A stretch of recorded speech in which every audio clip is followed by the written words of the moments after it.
가나의 혼인잔치 사건을 간단히 단순히 생각을 하게 되면, 예수님께서 혼인잔치에 참석하셨는데 포도주가 떨어졌는데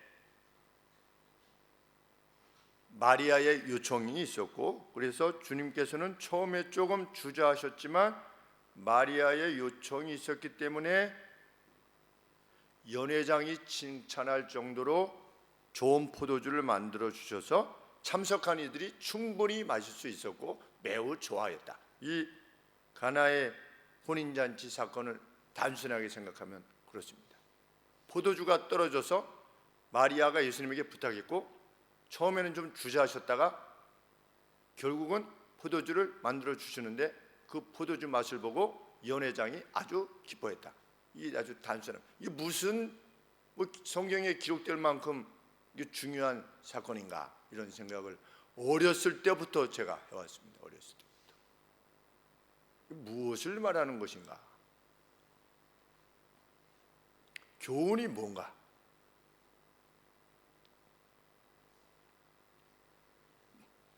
그래서 로만 캐톨릭에서는 이 사건을 들어서 마리아한테 부탁을 하면 마리아가 예수님한테 부탁을 해서 결국은 들어주실 수밖에 없다, 이런 논리를 펴내는 것입니다. 마리아 봐라, 예수님이 처음에는 안 한다고 했다가 결국은 하지 않느냐. 그러니까 마리아, 천상 모후이신, 모후의 모후이신. 제가 요 전에 어떤 동영상을 보니까 부활의 능력을 베푸사, 누가? 마리아가. 야, 이렇게까지 하는구나. 부활의 능력을 베푸사. 서울 교구 대주교인가 하는 분이 나오셔가지고 그렇게 말씀하시는데, 이야, 이거는 정말 이단이구나.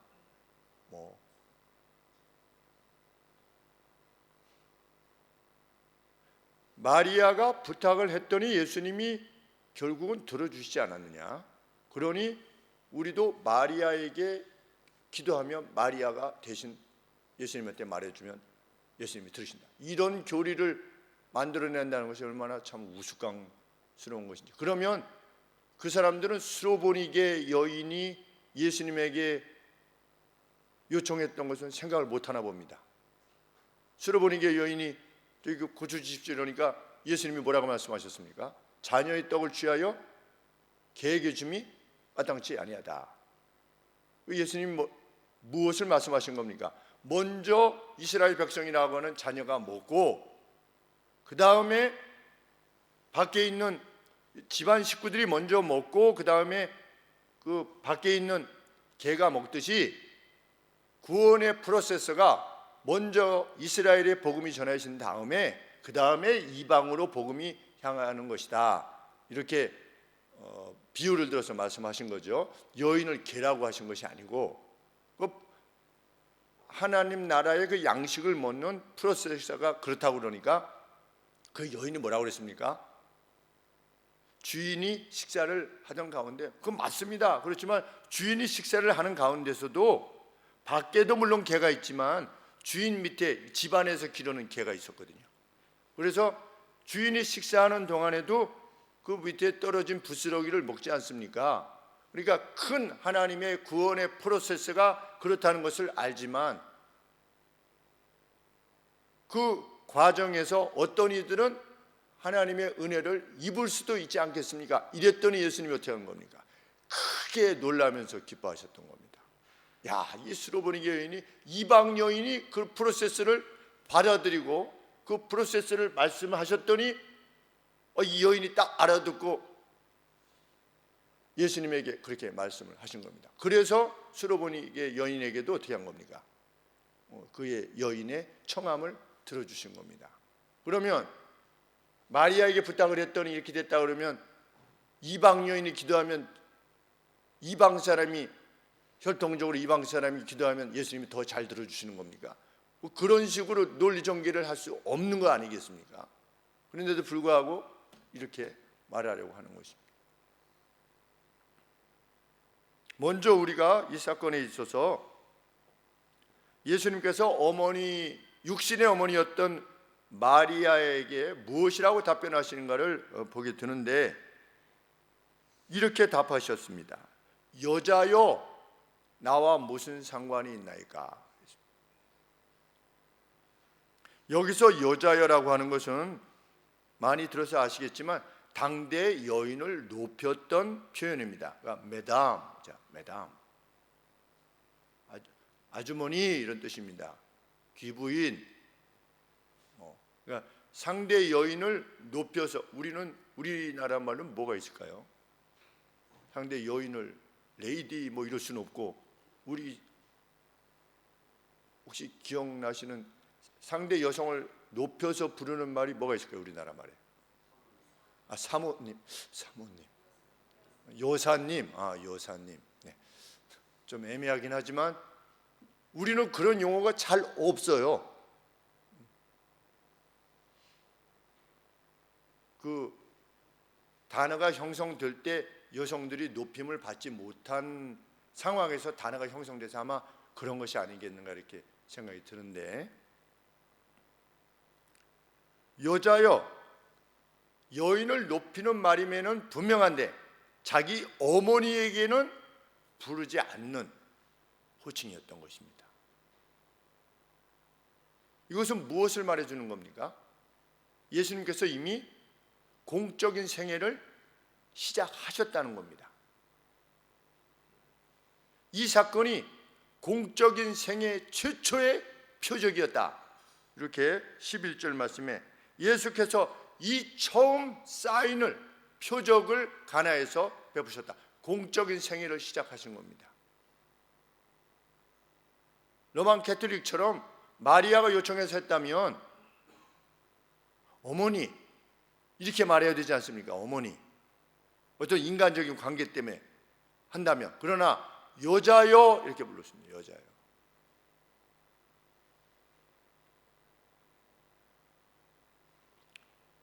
육신의 어머니이신 마리아여, 이제 제가 공적인 생애를 시작하는 것입니다. 이렇게 먼저 밝히고 있는 것입니다. 두 번째, 내 때가 아직 오지 않았습니다. 여기서 내 때란 무엇인가? 우리 성도님들은 내 때란 무슨 때를 말하는 것이라고 생각이 드십니까? 내 때가 아직 오지 않았습니다. 여기서 말하는 내 때란 무엇이겠습니까?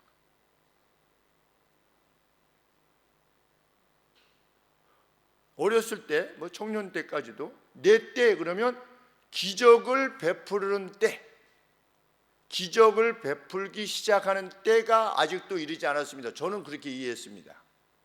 그랬는데 마리아가 부탁을 하니까 그래도 좀 들어주시는 차원에서 아직 내 때가 오지 않았는데 근데 이게 어울리지가 않는 겁니다. 왜냐하면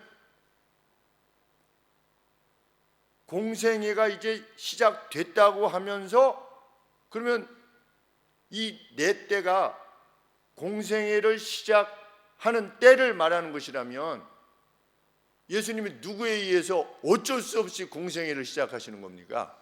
마리아에 의해서 어쩔 수 없이 공생애를 시작하는 겁니다. 왜? 내 때가 아직 안 왔습니다 이랬는데 그래도 어머니께서 말씀하시니까 시작해야지 뭐, 이런 꼴이 되지 않겠습니까? 그러니까 논리적으로 받아들이기 매우 어렵지요.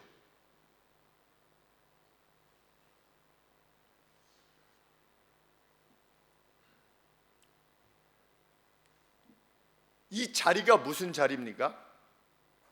지금 가나의 혼인잔치예요. 혼인잔치하면 뭐가 생각이 나십니까, 여러분들은? 기쁨. 성경에서 혼인잔치가 계속 나옵니다. 예수님과 관계돼서 혼인잔치하면 뭐가 생각이 나십니까? 재림, 주의 재림. 교회는 주님의 신부요, 신랑은 주님이십니다. 내 때가 아직 오지 않았습니다. 그러면 혼인잔치의 신랑이 주님이신 겁니다. 재림의 때 예수님은 마음에 두시고 이제 공생애를 시작하시는 겁니다. 무엇을 마음에 두시고 공생애를 시작하시는 겁니까? 그 재림시의 혼인잔치의 때, 내 때, 내가 여기서 무슨 역할을 하는, 신랑의 역할을 하는, 신랑이 뭐 하는 겁니까? 혼인잔치에 들어온 사람들에게 풍성한 기쁨과 먹을 것과 마실 것을 제공하는 그것이 혼인잔치예요. 당대의 혼인잔치였는데 그 혼인잔치를 목적하여서 지금 예수님이 어떻게 하는 겁니까? 공생애를 지금 시작하고 계시는 겁니다. 최종적 목적이 저기 있는 겁니다. 내 때는 뭐냐? 내가 신랑으로서 교회 이스라엘 백성들을 그날 함께 먹이고 마시고 즐거움으로만 가득 차게 할 그 때가 지금 그게 아니라는 겁니다. 지금 상황이. 내 때는 저기 있다는 겁니다. 예수님께서 마지막 포도주를 제자들과 함께 마시시면서 뭐라고 말씀하셨습니까? 내가 이제 다시는 너희와 함께 포도주를 마시지 아니할 것이다. 어디에서는? 이 땅에서는. 언제가 될 때까지? 내 아버지 나라에서 새 것으로 너희와 마실 때까지는 내가 너희와 함께 포도주를 마시지 아니할 거다. 이건 마시지 아니할 것에 강조점이 있는 겁니까? 마실 것이다에 강조점이 있는 겁니까? 마실 것이다에 강조점이 있는 겁니다. 반드시 그날이 있을 거다. 너희가 나와 함께 내 아버지 나라에서 신랑이 된 나와 함께 포도주를 마실 날이 반드시 있게 될 것이다. 주님이 약속하신 바로 그때입니다. 내 때가 아직 이르지 않았습니다. 내가 다른 기적들은 이제 예수님 많이 하시지 않겠습니까? 병 고치는 기적, 오병이의 기적, 이런 여러 기적들을 행할 것이지만 적어도 무엇은 아닌 겁니까? 아닌 겁니까? 이 혼인잔치에서의 주도적 역할을 감당하는 것은 저 때라는 겁니다.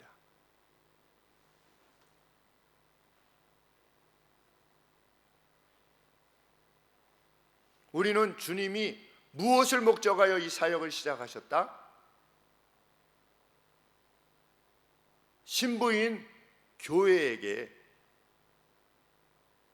그 혼인잔치의 기쁨을 위해서 그 사역을 시작하시다는 겁니다. 그 사역을 위해서 공생애를 시작하시는데 공생애의 시작의 클라이막스가 무엇입니까? 십자가인 것입니다. 십자가를 지셔야만 혼인잔치가 가능한 것입니다. 그래서 십자가의 길을 이제 가시기 시작하신 겁니다. 첫 표적이다. 그래서 음악으로 치면 이제 음악이 어떻게 전개될 것인가를 미리 밝혀준 어떤 소스로서의 서주가 있지 않습니까? 우리 제일 처음에 오케스트라나 이거 할 때 그 서주 어제 방파레인 것이지요. 이제 천국을 준비하기 위한 나의 사역이 시작되는 것이다. 그 천국은 이 가나의 혼인잔치와 같은 것이 될 것이다. 이렇게 주님이 밝히시는 것입니다. 이 같은 해석을 서포트하는 단어가 11절에서 언급하고 있는 표적이라고 하는 단어입니다. 표적. 첫 표적이다. 늘 말씀드리지만 표적이라고 하는 것은 무엇입니까? 표적이 아닌 것은 원더라고 했죠. 원더. 놀라움. 예수님이 풍랑을 잠잠케 하셨습니다. 원더입니까? 표적입니까?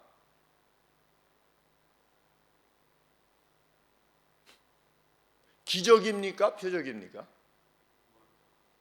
기적은 기적 자체로 끝나는 겁니다. 그런데 표적은 그 기적이 의미하는 바가 있는 것입니다. 오병이어의 기적은 표적입니까? 이적입니까? 미라클입니까? 아니면 사인입니까? 사인인 겁니다. 그런데 이스라엘 백성들은 그것을 무엇을 이해한 겁니까? 미라클로 이해한 겁니다. 예수님이 쫓아다니면 어떻게 할 수 있겠다? 우와, 먹고 사는 문제는 해결되겠다. 미라클로 이해한 것입니다. 그런데 예수님은 그것을 보여주실 때 무엇으로 이해하기를 원했습니까? 사인, 표적으로 이해하기를 원했습니다. 아, 저분이 우리의 목자시구나. 구약 선지자들이 그렇게 내가 내 양떼들을 모을 것이다. 그들을 푸른 초장에 누이며 그들을 먹이실 것이다. 구약에서 예언되어졌던 그 목자시구나. 왜? 그래서 오병이 이게 모였을 때 사람들이 어떻게 모였던 겁니까? 푸른 잔디 위에 라고 하는, 푸른이라고 하는 표현을 쓴 겁니다, 성경 기자가. 그리고 어떻게 5,000명이 한꺼번에 앉았습니까? 그렇게 앉지 않았습니다. 50명, 100명씩 이렇게 모여 앉았습니다. 뭐를 연상하게 됩니까? 양떼를 연상하게 되는 것입니다. 누가 먹였습니까? 목자이신 예수님이 먹이신 겁니다. 그 사실을 통해서 예수님은, 당신께서, 예수님 자신이 구약에서 언급되어진 목자라고 하는 것을 보여주시기 위해서 오병이의 기적을 베풀어 주신 겁니다. 이거는 표적이다. 그런데 백성들은 그것을 깨닫지 못하는 것입니다. 그래서 너희들이 나를 따르는 것은 먹고 배부르기 때문이다 라고 예수님이 따르던 무리들에게 말씀하셨습니다. 나는 그것을 위해서 온 것이 아니다. 나는 하늘로부터 온 떡이다. 이랬더니 어떻게 했습니까? 이스라엘 백성들이 다 예수님과 다시는 같이 다니지 아니하더라. 왜 예수님이 너희도 가려느냐 이랬잖아요, 제자들에게. 그랬더니 뭐라고 답변했습니까? 주여, 영생의 말씀이 주께 있는데 우리가 네게로 가겠습니까? 이렇게 답변을 한 것이 바로 그런 사건입니다. 표적과 사인과 미라클이 이렇게 차이가 나는데, 여기서 11절 이 가나의 혼인잔치는 미라클이 아니고 무엇이다? 사인이다, 표적이다. 어디를 향하여 주님이 가고 계시느냐? 그 혼인잔치를 위해서 지금 가고 계시다는 겁니다.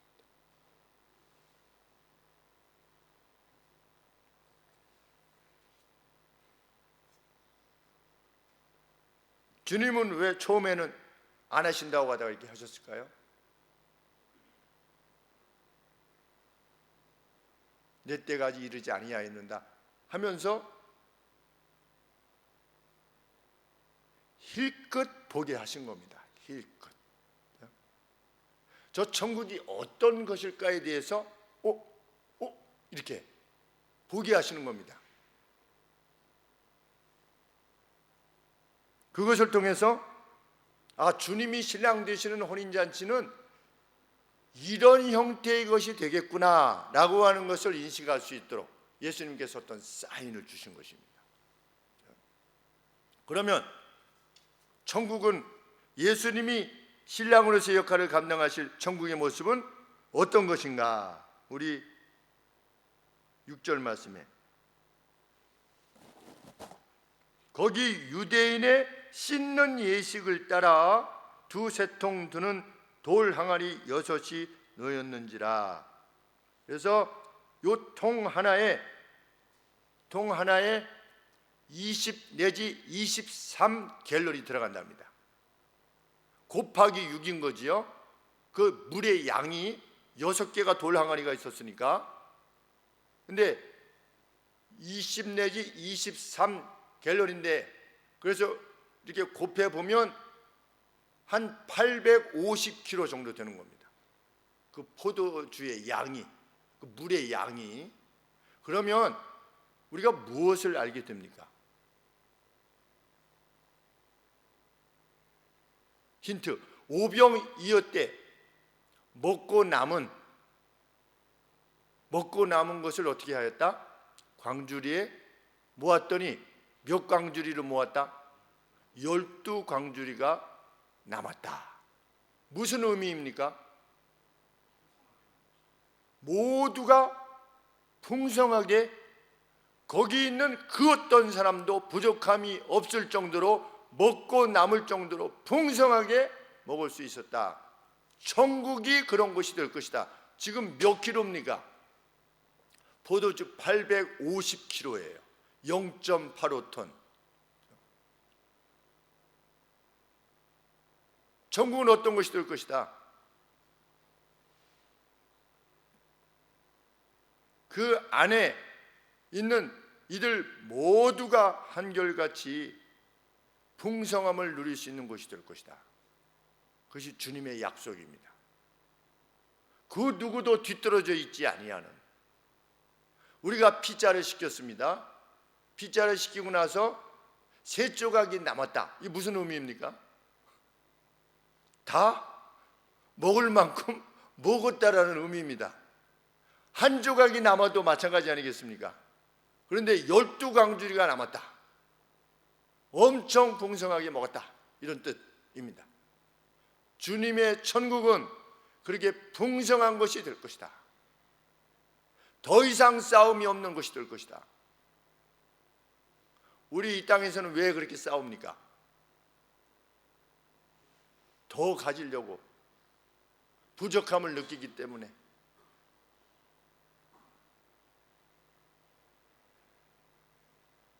두 번째, 천국잔치의 모습은 어떤 것이 될 것이다. 연회장이 그 포도주를 떠가지고 누구에게 갖다 주라고 그랬습니까? 연회장에게 갖다 주라고 했습니다. 예수님이. 그랬더니 연회장이 그 포도주를 맛보고 무엇이라고 말했습니까? 보통은 어떻게 한다?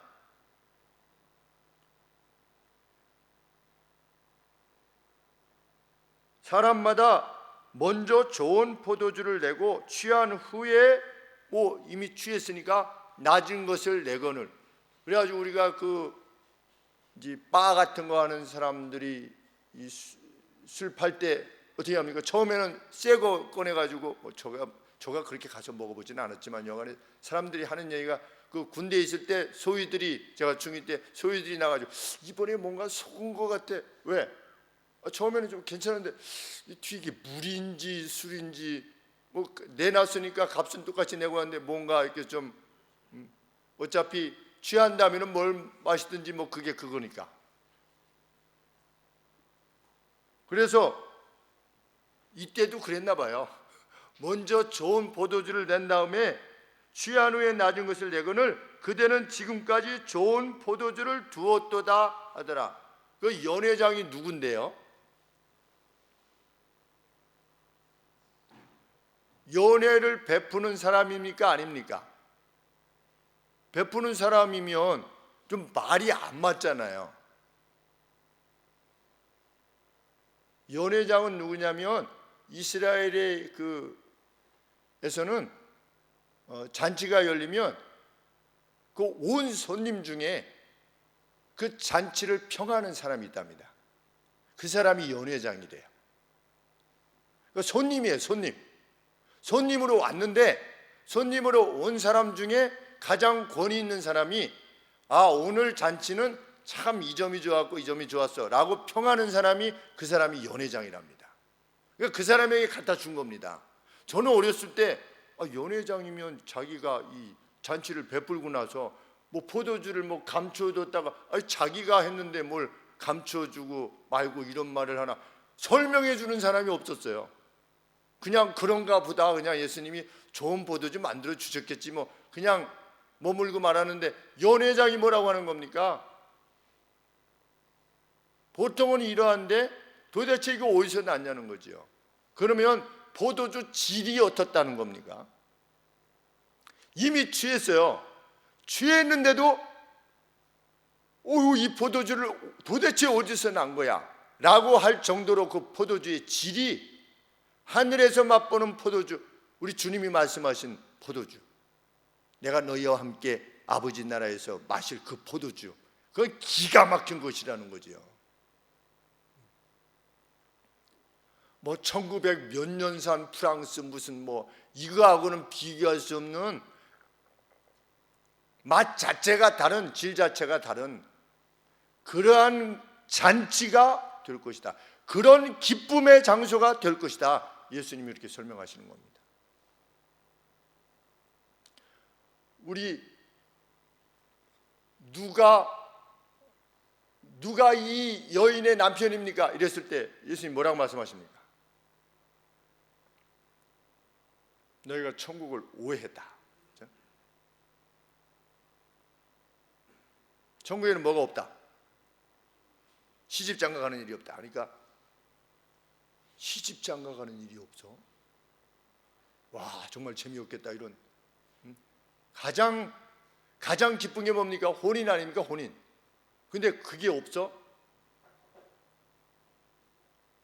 예수님이 뭐라고 말씀하시는 겁니까? 기쁨의 질이 다르다는 겁니다.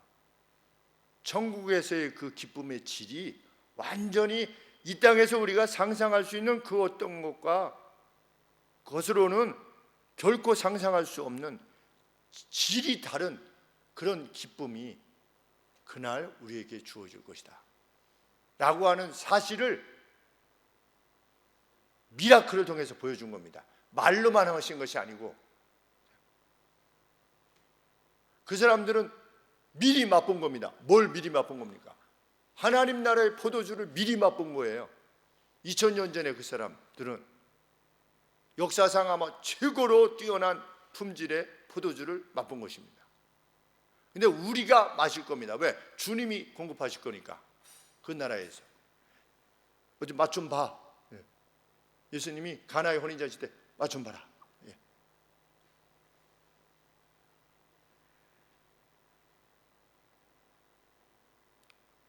주님이 우리에게 이것을 통해서 보여주시고자 하는 바가 무엇입니까?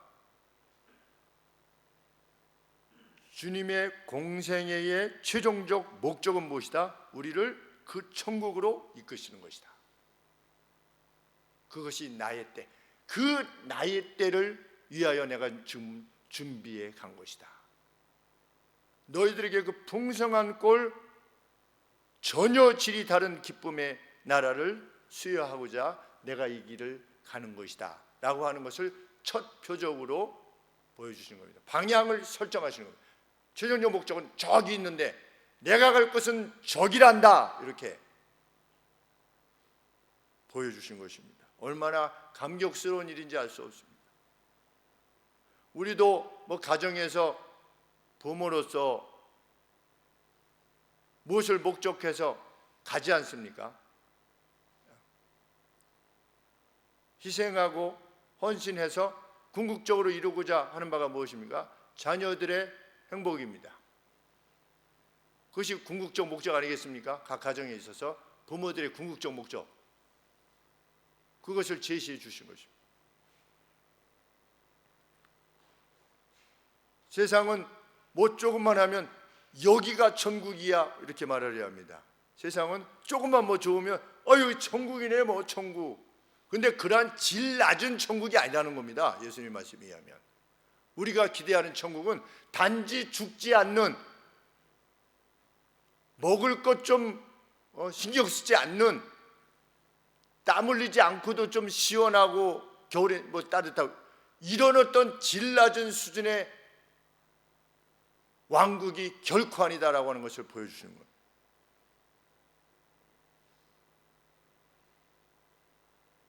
주님은 그 천국에 대해서 뭐라고 말씀하셨습니까?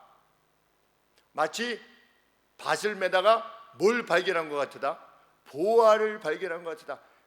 그래서 우와, 가서 뭘 다 팔아, 집에 있는 걸 모든 걸 다 팔아가지고 이 땅을 살려고 하는, 천국이라고 하는 이 땅을 사는 그 안에 감추어진 보화, 이 천국의 이 기쁨, 천국을 소유, 천국이 어떤 곳이라는 것을 정말 인식했다면 그는 그렇게 행동할 수밖에 없을 만큼 그렇게 빛나는 것이 될 것이다. 주님이 약속하신 것입니다.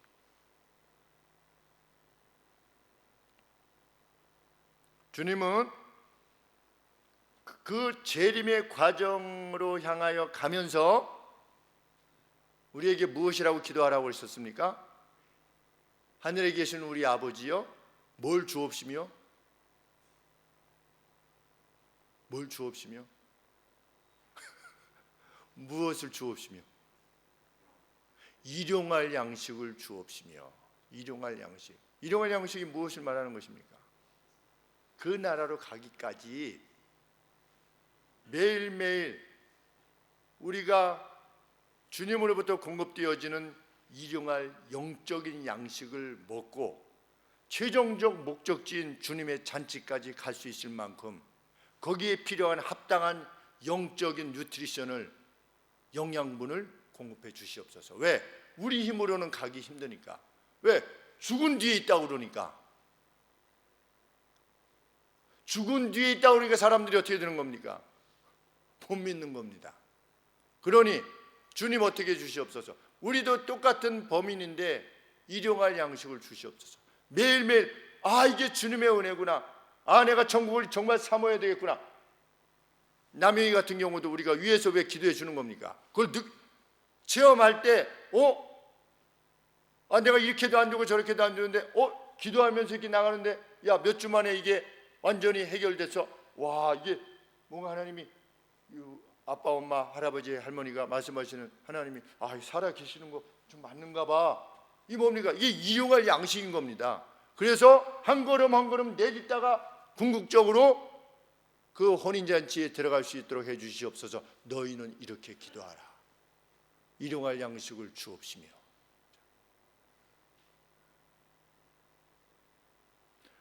이 말씀은 무슨 말씀입니까? 주님의 신부인 교회에 우리 주님께서 이 땅을 살 때에도 그 천국의 기쁨을 미리 힐끗힐끗이라도 맛보게 하시겠다는 겁니다. 그래서 그 천국을 미리 맛본 사람들이 있습니다. 몸은 여기에 있지만 재림의 상태에 있지 않다 할지라도 이미 그것을 확신하는 사람은 몸은 여기 있지만 그 천국의 기쁨을 가지고 사는 겁니다. 그래서 죽는 것을 두려워하지 않고 살게 되는 것입니다. 결국은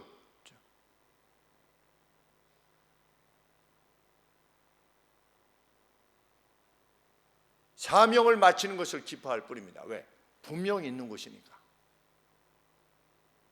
그러면 그 천국을 어떻게 우리가 확신하면서 살아가느냐? 예수님이 말씀하신 대로 하면 됩니다. 누구든지 나를 사랑하는 자는 내 계명을 지킬 것이고 내 계명을 지킨 자에게 어떻게 할 거다? 내가 나를 나타내 보여줄 것이다. 그 혼인잔치의 주인공으로서, 신랑으로서의 주님의 어떠하심을 삶의 현장 가운데서도 내가 밝히 드러내줄 것이다. 주님의 약속입니다.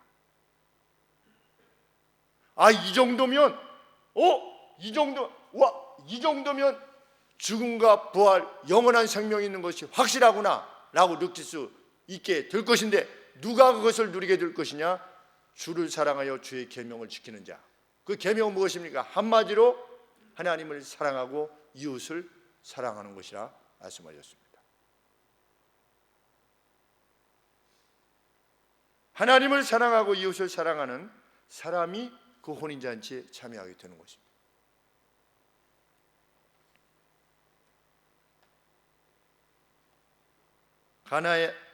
가나의 혼인잔치 때 그들이 맛보았던 포도주를 우리가 맛보게 되는 날이 반드시 도래할 것입니다. 그것이 우리가 지닌 소망이요, 그것을 일컬어서 우리가 하늘 소망이라, 그래서 교회 이름을 하늘 소망이라 이렇게 지은 것입니다.